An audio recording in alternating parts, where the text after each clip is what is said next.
Chers auditeurs, Dear listeners, bonjour. welcome to Comme d'Archi Podcast Season 6. Saison 6, dans le monde fascinant des architectes. And in the architectural projects. Je suis Anne-Charlotte Deponte, passionnée d'architecture et docteur des universités en histoire de l'archi. I am one of the spokespersons of Anne-Charlotte, who is a PhD in architecture history. Merci Thank you d'être avec moi aujourd'hui. to be with us today. Et And maintenant, now, lundi en français, place au talent. and Wednesday, let's talk projects. In English, of course. Bienvenue dans Comme d'Archi. Ce numéro passionnant est diffusé en 2 volets. Vous pensez que le rapport à l'urbanisme et au paysage a vraiment révolutionné cette introduction dans la pratique de l'architecte? Est-ce que ça a révolutionné le métier ou est-ce que vous pensez que c'est pas si marquant que cela? Nous, on a toujours tendance à dire qu'on pratique la ville avec ses pieds. Vous l'avez déjà entendu, c'est une expression qui me va bien, puisque de toute façon, on ne visite pas en vue d'oiseau ou en axonométrie, et le rapport au sol et le rapport au bâtiment se fait de toute façon par le badge sur le pass Vigic, par une cliche de porte qui ouvre, un seuil, par toutes ces petites choses de l'aménité urbaine qui font qu'on se sent bien ou pas à rentrer dans un équipement ou une résidence. Et là, aujourd'hui, on ne peut pas faire nos projets d'architecture sans penser les abords immédiats. Et donc, évidemment, on va faire un recul nécessaire pour avoir un petit patio d'entrée. On va avoir cette délicatesse de planter les pieds de façade et avec souvent des paysagistes qui sont pour nous des très grands partenaires. C'est des personnes avec qui le discours passe très vite. Ils sont vraiment indispensables. Et puis, on en parlait avec Nicolas Dehaye, je ne sais pas si vous avez écouté cet épisode. Enfin, il y en a même 2 avec lui, où ils ont vraiment avancé dans la pratique. Ils sont maintenant plus reconnus. Leur rôle est vraiment devenu essentiel pour le coup. Je pense vraiment qu'il y a 2 choses qui superposent en plus à la notion de pied de bâtiment, à la notion de gestion du paysage et du grand paysage et des projets architecturaux qui est posé, lui, dans cette réflexion urbaine. C'est maintenant l'urbanisme accepté de tous. Et là, nous, on arrive justement dans ces 10 ans, je parlais de révolution copernicienne, elle vient aussi de là.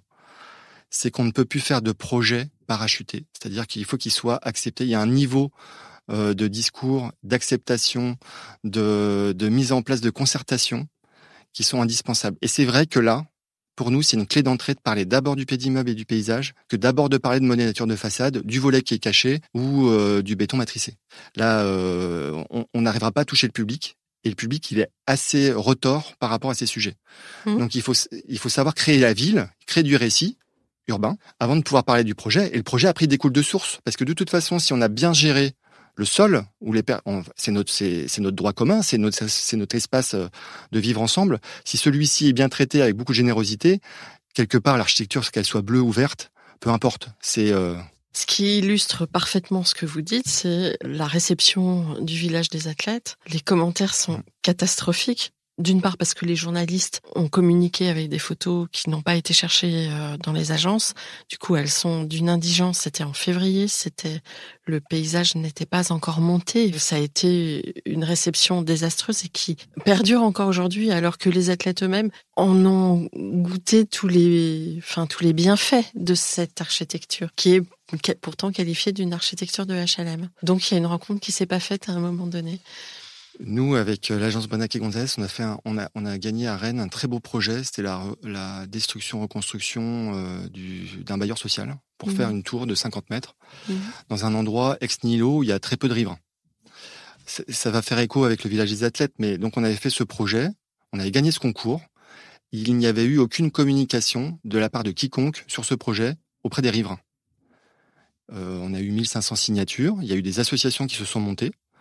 Et la ville de Rennes a dû accepter de rencontrer en conseil municipal cette association. Et depuis, il a été mis en place la charte de citoyenneté à Rennes, où aucun projet, je l'ai plus de mémoire, mais je crois de 15 logements, ne peut plus se faire sans avoir un accord des riverains. Et là, ce qu'on parle, c'est ça qui est intéressant, c'est que le temps de l'urbanisme n'est pas le temps de la ville. Ou le temps de l'architecture n'est pas le temps de la ville. Donc le village des athlètes, évidemment que le projet, il vient d'être livré. Il sort du cellophane, il sort du papier bulle. On peut pas tout de suite avoir les arbres qui sont là, la biodiversité qui arrive. Ça, c'est inhérent au monde dans lequel on vit aujourd'hui avec les réseaux sociaux, où l'instantané nous permet de juger. Et la ville... Oui, mais ils jugent sans y avoir été, sans l'avoir pratiqué. Oui. Enfin, et comparer ça à des HLM, c'est ne pas savoir regarder déjà. Retrouvez l'intégralité de cet épisode sur Apple Podcast, Acast, Deezer, Spotify.